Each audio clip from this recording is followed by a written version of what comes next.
Hey there, welcome to Broadcast to Post. I'm Jeff Sengpiehl, CTO at Keycode Media. This is the show where we interview leaders and experts in the AV, broadcast, and post-production spaces. We're giving you the inside tips to grow your media workflows and business today. Awesome. Everybody, let's get started. We're going to be talking about getting into a campus-wide video strategy, the future of education. On the panel today, thank you. Panel today, we've got Deran Browne with Western Washington, Scott Vick with Washington State, and I only have three names because my list is short. And Robert Clark. To be determined. Yes, to be determined. This is what happens when I open up the old cached version. Cloud fun. Let's get into introductions. Deran, can you tell us a little bit about yourself and what you're doing at Western Washington? My name is Deran Browne. I run the Digital Media Center, which is a TV studio on campus at Western Washington. I'm originally born and raised in the Twin Island Republic of Trinidad and Tobago.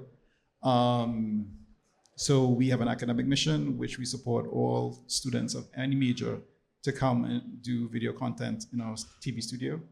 We got a green screen psych, white psych. We have a green screen floor, courtesy Pro Psych, lights, full HD studio, which we're planning to upgrade in the future.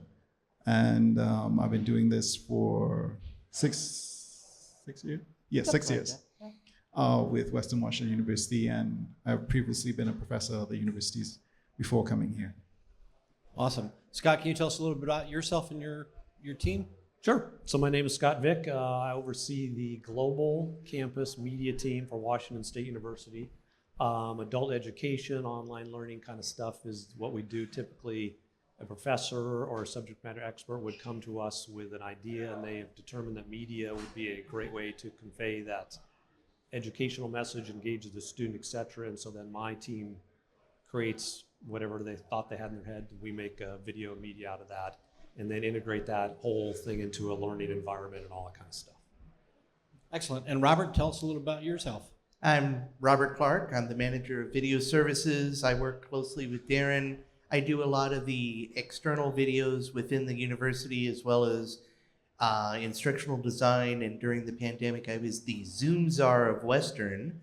And so I ended up becoming the go-to guy for many of the Zoom events as well as the hybrid events that have come along since then. It's always fun to end up with new and better stuff to do. Not necessarily better, but more stuff to do. So let's get into the really exciting stuff, wires. So once upon a time, we were completely dependent upon coaxial cables getting images from point to point for us. Then we got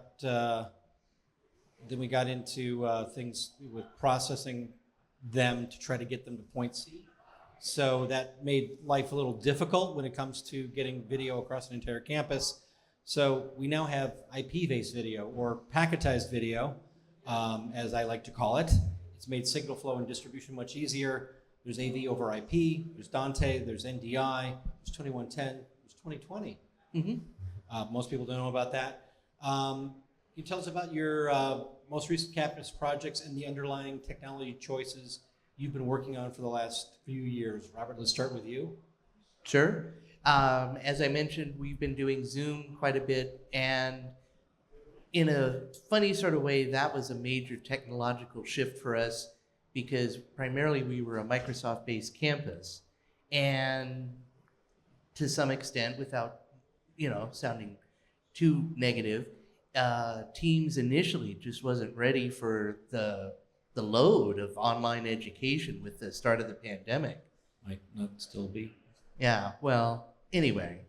And so the goal was to utilize the resources that we had, and that major initiative just was a lot right there, even though it may not be thought of as a standard strategic sort of thing. It was for us because prior to this, we were not an online campus. We weren't doing much distance ed and never had, really. And so this raised our profile quite a bit across the entire school and made it so that we could create something new and was more beneficial to students in the near future. Awesome. Darren, anything to add to that? We took a different path in terms of upgrading technology. We use the LTN Live to Cloud to capture our professors who were, let's say, technologically challenged, where we would record them through their browser. We would cut up whatever the interview or the class was and send it out over the cloud or via Google Drive. That's how we distribute most of the stuff. So they can have their classes go that way. Or if the professor came in, we shoot everything behind screens because everybody had on a mask and screens with the cameras and all that stuff. Do the post on it, put in all the titles and send it out to them in that case. So it was a big technological jump because we are not a campus that was used to it. So it was basically retraining everybody how to teach their class and not be death by PowerPoint. Understandable, and I believe we were using the terms subject matter focused as opposed to technologically challenged. They're doing something else. We don't worry about the tech. And Scott, what technology things have been coming up for you of late? Sure. The student side, students got the technology. What the challenge was, and the pandemic kind of forced professors into doing that, is they were subject matter experts. Now they had to know how to do some stuff as well. And Zoom really helped in that equation. It was pretty simple, hit a couple buttons and away you go. The students already kind of knew how to log in and do some stuff online. But the real twist for us was getting the professors, the subject matter experts, to be able to get online as well. And Zoom was the tool that made all that stuff happen. So everybody could connect back and forth. And we already had some systems, some chat systems built in place, but now everybody had to go virtual, and this is a great way to make that leap, make it happen. So it sounds like the basics challenge there was scale and technological understanding. It brings to mind that video we probably all saw in the early pandemic of the courtroom proceeding where the lawyer has the cat filter on and, Your Honor, my assistant's trying to turn it off. So that makes things a little more fun, I guess. So as schools have upgraded their coverage and technology around things like sports and other campus-wide broadcasts, has this changed the dynamic of attendees to things like campus events, sporting events, concerts, drama, all that sort of stuff? What strategies have you been implementing to try to improve quality and the quality of content that's produced at your campuses, and what improvements would you like to make as the technology develops? Scott, we'll start with you on that one. Yeah, well, so thankfully we kind of had already a system in place. It's called Global Connection, so global students could feel connected to some of the events going on campus. Sports is pretty limited because the rights are already bought by somebody else, but the music department is doing a concert. We could stream that, and now the global students feel connected to that. And really, we have just tried to maintain our technology to the current standard. So we're doing stuff in 720p, 1080i, 1080p, and we just kind of keep going. So the end result is something pretty good. The technology has become cheaper and has increased the quality level, both at kind of the same time. So the students getting a pretty good bang for the buck, and they're seeing some stuff that's produced at a fairly high level. More ubiquitous. And you had something interesting happen at your commencement this year, right? Yeah, so pretty cool. And so that was kind of one thing I was going to say is Global Campus is kind of a unique audience in that you can be from wherever and participate and get your degree and stuff. And so the clip Jeff's going to show right here, this is at our global commencement, which just happened last week. And so we do a face-to-face event, and we also do a hybrid event. So this person right here who got his degree joined us from the hospital room where his wife just gave birth to their newborn son. So the message is that we were kind of getting there. The pandemic pushed us even farther to where really hybrid is a pretty significant thing that we all do. And you can, in the message there and on that videos, you can join from anywhere.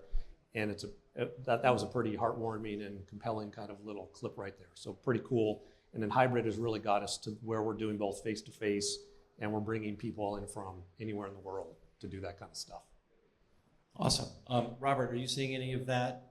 Oh, yeah, very definitely. In fact, after the pandemic sort of eased, we started doing more hybrid events where we would do Zoom webinar and in-person event. And sometimes the metrics were 10 to 15, 20 people in the room, 300 watching online. And so what we've been trying to do is get beyond the breadboard stage where literally we were just sort of taking the tools that we had and running on the fly and building these things and figuring out what the limitations of the webinar was, and then figuring out, okay, now I need a switcher, now I need closed captioning, now I need picture-in-picture for ASL, and all those other elements had to occur in the meantime while we were servicing the ongoing mega need. I mean, we were doing one of these hybrid events starting this morning at 7:30. So it's just an ongoing basis for both the academics as well as the administration. And again, we don't work as much with athletics directly, but I know that they've been doing that same sort of thing as well. Well, and I think also the time of the event, 7:30, if I could just roll over and turn on Zoom as opposed to get up and get dressed and go over there, that's a compelling reason to still attend. Indeed, but at the same time, our school prides itself on that face-to-face connection, so it's been really challenging because they would rather have the students, faculty, and staff there in person, but many of the viewers are voting as they would by the ease, the convenience, and they're choosing to log in, so that's a major culture tussle going on at the moment. Definitely. So we kind of touched on this before with remote learning and online learning, or distance education as it's commonly called in the industry. How have you seen has there been a complete shift in the way the classrooms operate since technology has kind of come a lot more to the fore with hybrid tools? Deran, you want to jump in on that one? There's been somewhat of a shift, slowly, because we're an in-person institution primarily. So I was teaching a business class with a professor, and we had the classrooms are gradually changing over, and all this is due to budget and all that good stuff, to that model. My only complaint was when I teach, I move around a lot. And, so I was explaining this concept. They were doing business ads for marketing. And the computer's here. The technology of the camera is catching up to me, but not. So folks who were there had more of an impact. So I had to be like, oh, and just dive back in front of the computer with the camera. So yes, there's that shift, but there's also the other shift where folks are coming back. So, those who are immunodeficient or have those issues, why they're not coming back, or some professors that may do half online and half in class, that seems to be more prevalent now. Have you started to see any instances where you've got the majority of the class in person, and for whatever reason the instructor is actually at home? Yes. Yeah, Today. that was the nature of the class that we were doing today and last Tuesday. They actually had a guest professor from the East Coast somewhere teaching the class in real time. And so all the students were, well, not all, but most of the students were there in the Digital Media Center. And we actually have a photo of this. And it's really cool to have the ability to bring in somebody from anywhere in the world and tie them into just for an hour. I mean, you could never fly this person economically from A to B, and yet here he is giving this information to our students. But I think you really hit the nail on the head, that one. We've seen a significant increase of bringing subject matter experts in that are not on campus. So like we're doing a master's in healthcare administration and leadership. Pretty cool that they can bring in leaders in the field into this to teach their topic about learning or leadership. I mean, it really changes the mix of who actually can be teaching where, because it's no longer, you don't have to, you don't have to worry about parking, frankly. I mean, Exactly. makes it a lot easier. Yep. Well, and if I may, one of the things that I noticed is as soon as everybody went to online, so that was forced, and then as soon as they could, they came all back, and then there was this sort of rubber band snapping that said, okay, now never again will I ever use Zoom. And so now the pendulum is sort of swinging in the middle and saying, okay, no, actually, Zoom is okay, Teams or whatever even is okay for certain things, such as what we're doing now. Well, and the interesting thing there is that was in a studio. So are you Mhm. seeing the classroom Oh, definitely. technology itself begin to get to the point where Mhm. this sort of hybrid model is easily implemented? One of the side benefits for our school is that we were able to install PTZ cameras, OWL cameras, or simple Logitech cameras in all of the general university classrooms, whereas before it was a one-off thing. You'd had to bring in a piece of gear and plug it in, and now that's a standard equipment in not just the current installs, but all the future ones as well. Scott, is that what you're seeing as well? Yeah, so kind of a unique situation to us is so we've had subject matter experts all over the country, and so we've developed a kit we can send them. So if they've got a crappy webcam or a microphone or something, one, we can send them to that stuff to them, and two, we make them check before they do an hour lecture. Let's make your shot looks good and you've got all the stuff going on before you spend all the time doing that. So yeah, so we tried to do a little quality control at the head end, but nail on the head as well is that's really the first mile is the biggest challenge, is getting those guys to have some pretty high quality stuff. Once they get to us, we can make it look pretty good and do some stuff. But if there's crap going in, then Garbage in, garbage out. yep, not much we can do. And I think one of the challenges there is, you know, if you've got 40 classes that happen to begin at 8 a.m., getting all of those people, you know, checked out and making sure everything's all set, that's a little bit more than the resources that most normal folks would have in the department. Yeah, exactly. So yeah, so you've got to really pre-plan and do a lot of pre-production kind of stuff before you tell the person, okay, you're good to go. Excellent. Yeah. So the one thing we did see there, your digital media center.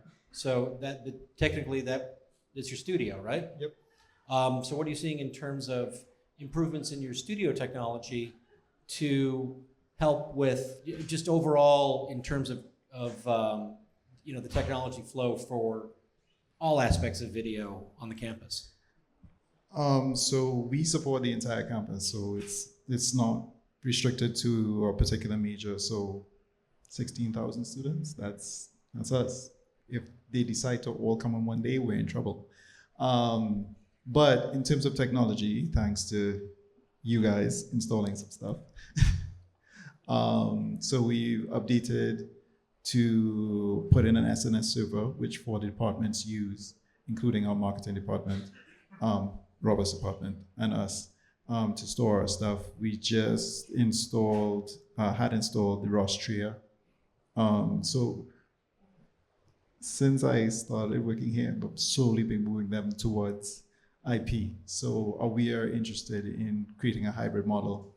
And Tom, if he's here today, He's upstairs somewhere. he's upstairs somewhere. He's helped us, work out the engineering and the kinks. So the goal is to have a hybrid SMPTE 2010 coax model, because we don't want to tear out all that stuff that we put in over the years, and moving to UHD 4K studio, because honestly, the students are bringing in 4K on their phones, and to be able to handle that. Streaming, we've done a lot of that, not including this day. We've done it before with local entities like Campus Housing had a show that they did live stream and all that stuff pre-pandemic. And we also installed an LTN Leaf. So that model I pushed for. So one of the professors, he appeared as an expert on CNBC, Fox Business, PBS. So we did those shows very early in the morning, like 3 a.m., because all the studios are East Coast. So we were able to record those shows and send it by the LTN transport box with minimal latency. I get paid for it. Nice. Well, and you're always going to get a little bit of latency. I mean, we Yep. can't, as was mentioned in one of the earlier panels, we can't defy the laws of physics as much as we would love to. Yep. Our, this raises an interesting question, and it comes from doing a few walkthroughs at different campuses for myself. Are you seeing having to implement legacy technology a lot later because it just happens to be par for the course?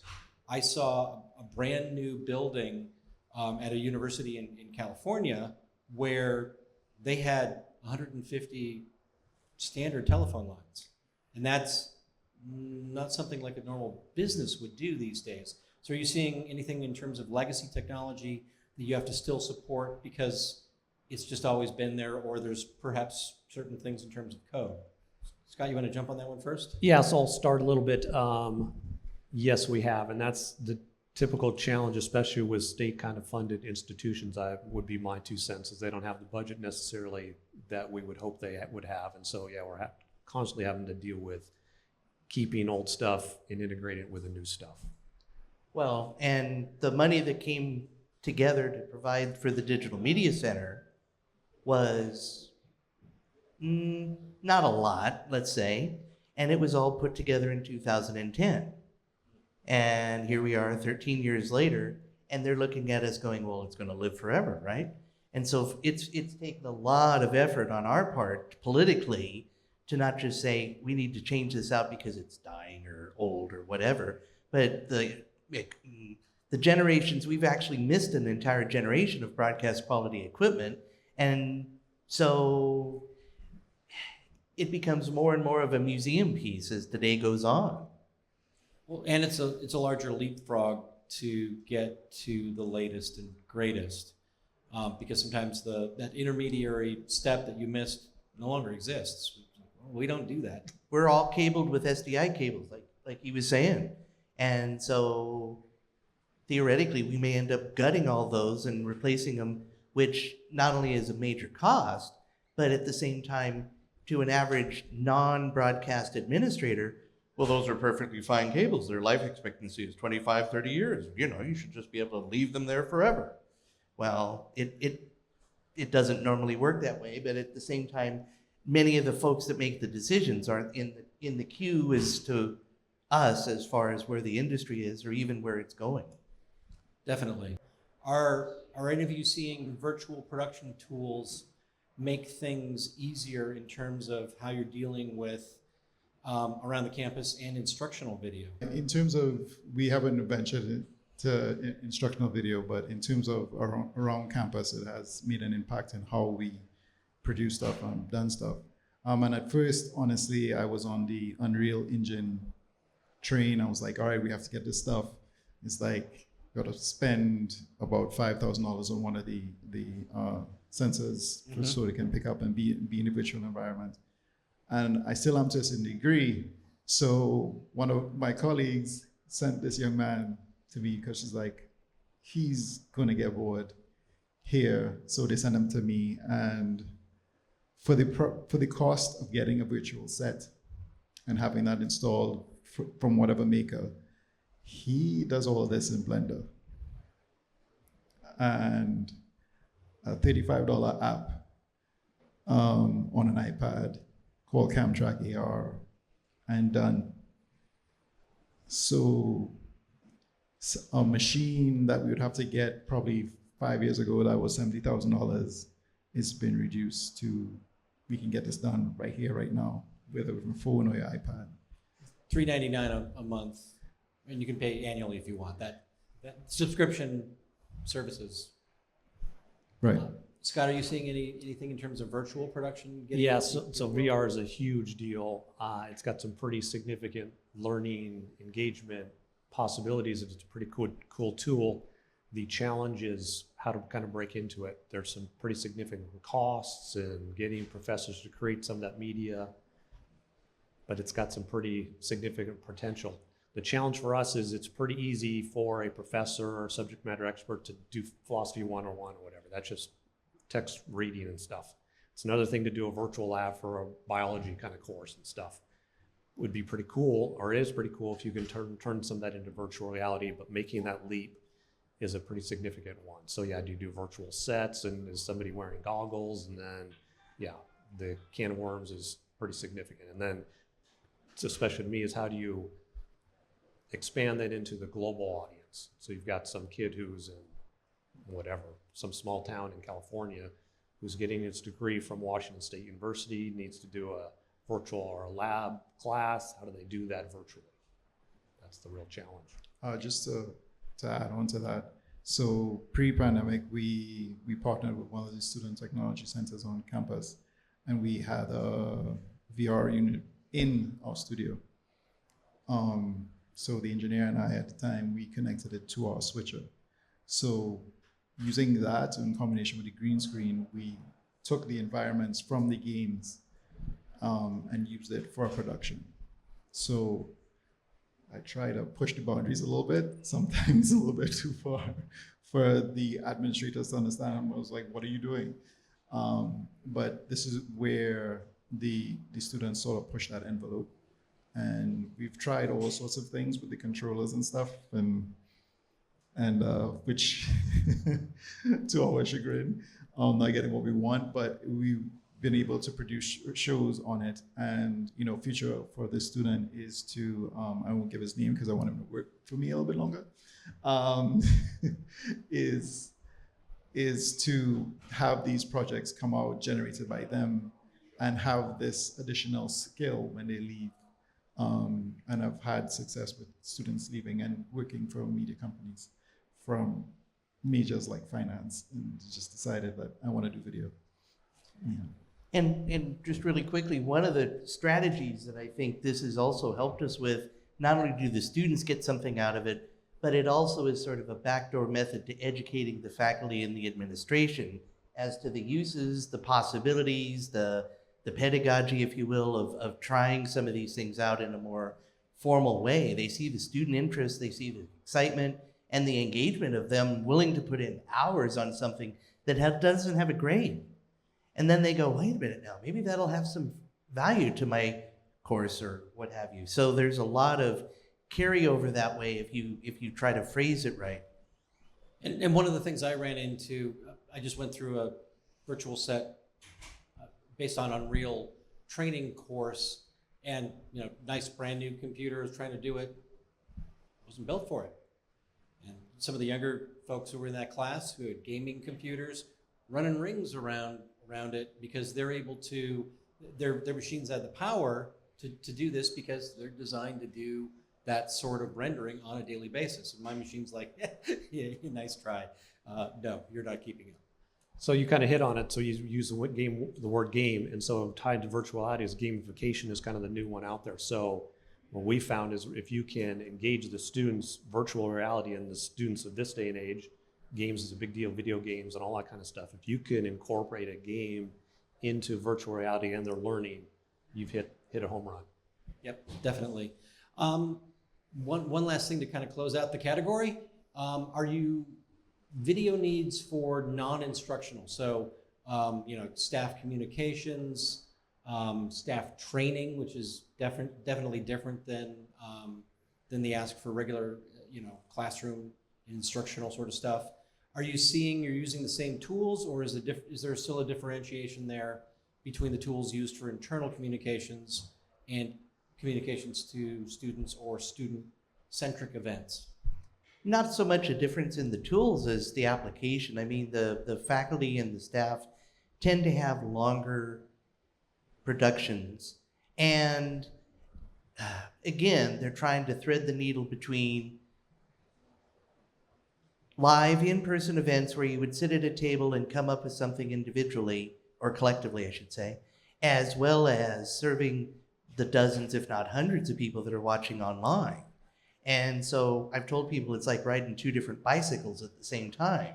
And it gets really challenging to try and service both of those groups simultaneously live, both technologically as well as content-wise. It sounds like you're saying we need to fix it in post. Well, and there isn't any post if it's a live webinar. That's true. Yeah. We can service almost anything you want. It looks a lot better after I edit it together for the future people that watch it. There. I tackle it on a two-pronged approach. So just as we were coming out of the pandemic, I had 20 student staff. Guess what? Everybody graduated. So I had to train everybody all over again. Not that I don't love the ones that I do have. So one day I did in person, walked everybody through each piece of gear and what they would run into, and sort of onboarding everyone, and had them make a show themselves so they could see everything work. And then for the online stuff, we have Teams, we have Zoom, we have all that stuff. And you want to communicate, which is a regular thing, which is email. Students don't check their email. So I went through, there was a shoot and they forgot how to do the green screen on switcher. So I was called on FaceTime. And then like any other questions or anything like that came from Discord, because apparently, we're not going to use school systems. We're anti anything. So I was able to walk them through by looking at it from somebody's phone. But the other key thing is I'm connected to all the machines in the studio through TeamViewer. So even if they press the wrong button, I can just hit that. So using the tools has helped in explaining to folks when I can't be there, whether it's a meeting, whether it's a pandemic or otherwise. So it's increased the knowledge and the production, and even down to routers. It helps. I redid a router to do ISOs. Student watched me and is like, oh, we have another production, but I just needed go to program, and he did it by himself from looking at it. So there are good points and bad points, but right now I'm dealing with the mostly good, which I like. So using the instructional tools to have people create more instructional tools. Mm-hmm. Scott, what do you think? Well, I was going to say, so for internal kind of communication stuff, we just increase the production value, add a little more whiz bang to it. Because of the volume of the learning stuff, of talking head professor kind of stuff, we just don't have the manpower resources to kind of devote to that. And to be honest, I don't know that you get a whole lot of bang for the buck if it's just a talking head, a professor trying to explain a concept. If as long as it looks okay, he can convey the message. If I'm trying to train somebody how to do something, I want to capture their attention because they maybe don't have to be there, that kind of thing. And I think that's the interesting thing there. Sometimes you need to capture their attention, but other people, they need to be able to get through it quicker. Because in doing some technical training in the business, there'll be some times where I'll go in and I'm going to increase this to 150%. Mm-hmm. I can just play the talking head in the background faster, and I'm able to absorb the material and catch, because it's industry stuff, so it's not too derivative of what I already know. But other times you're like, I need to be fully focused and paying attention. Exactly. And that's the fun part about it. Yeah, you've got students, and just like you've got people who are invested in the process. They're paying me our tuition money to learn these concepts and get a degree. So they're invested in it. They're going to watch the video because they need to watch the video to get their degree. Conversely, the police department's trying to recruit some interns. We want to make it a little more whiz-bang, capture their attention. And it also leads to looking at it from the way that you want to, as my friend says, you want to get to happy hour faster. Just to get things done. And in most cases, we are the staff person, or it's a one-man band, one-woman band, trying to run everything. And if you're training, you want to get to the point. It's like, I know the intro stuff, but I need to have this piece work. So I think so you can please the masses and let them get what they need to have and get it done. That's kind of like I need to find out something, so I search on YouTube, and then it's what I need to know is 20 seconds worth of material, but I've got 3 minutes of you telling me what you're going to tell me, and then wrapping up at the end. I don't care about that stuff, and I'm not going to like and subscribe either. So the beauty is, you look at the bottom of the YouTube and you see where everybody else has started the video at. And you can actually see, and I've seen this in some of our own products, where as much as we put in time and effort into the intro and the graphics and everything, people just zipped to the point they wanted to learn. And there's a lot more user or student driven focus, basically. They say, this is what I want, and the rest of it is nice, but it's not what they focus on. This is the good thing about having educators up here. I have now learned something for today. Thank you. You're welcome. It's been driving me nuts. A lot of things we've been doing recently is Adobe's got like text to speech or speech to text, that kind of stuff. So transcripts, so students can do a search and find some keywords and get right to the meat of where they want to be. And that's Yeah, really and been the helpful. thing that's interesting is, coming from the media and entertainment space and broadcast space, we always thought of that as, well, I'm going to search for alternate takes, or I'm going to do this. That's, I need to find the word ecclesiastical.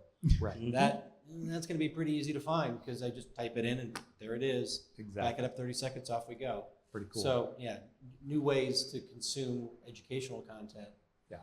That's the fun part. Anybody have any final things they want to say? It's an exciting era. We haven't even talked about AI, which gets back to the speech to text or text editing, text-based editing that is also available from Adobe now. I saw that, and it's just amazing where you don't know time code. Heck, you just have the sentence or the phrase and puts it on the timeline and in a sequence, and boom, you're done. So that's a very interesting question because the last panel we wrapped up with a discussion about AI, and a lot of people who've been in the industry for a while are in the, oh my God, it's going to take my job mindset. So what are you seeing in terms of how students who are learning about this technology right now are reacting to what AI brings to the table? They're just soaking it in. I mean, to them, it's second nature. They're using it just like I'm old enough to where a cell phone was a brand new thing, and it took a while to get used to. My nephew doesn't know a time when there wasn't a cell phone. And same thing with the students, not necessarily right now, but just in a year or two, they'll have always had AI in some form, even if they didn't know it, and especially now that it's become more popular and in front of everybody's face. So I need to add to the instance of that. We were hosting a production class from Fairhaven College, which is a part of West End. And the professor was like, it's a production class, so we're not going to focus on writing. ChatGPT, they wrote a scene, and they were producing it the next day in the studio.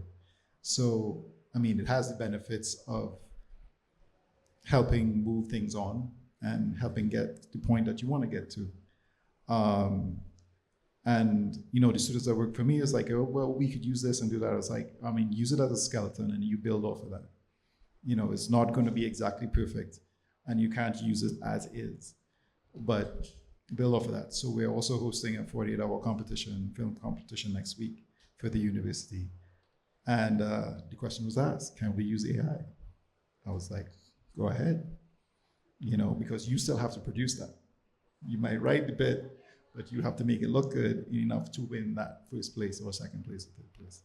So it's sort of embrace it.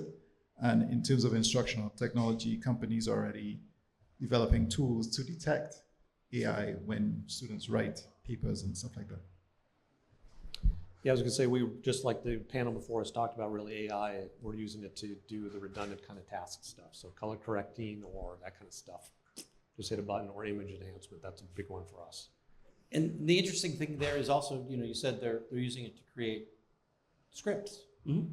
Because the scripts aren't important for what this class is about.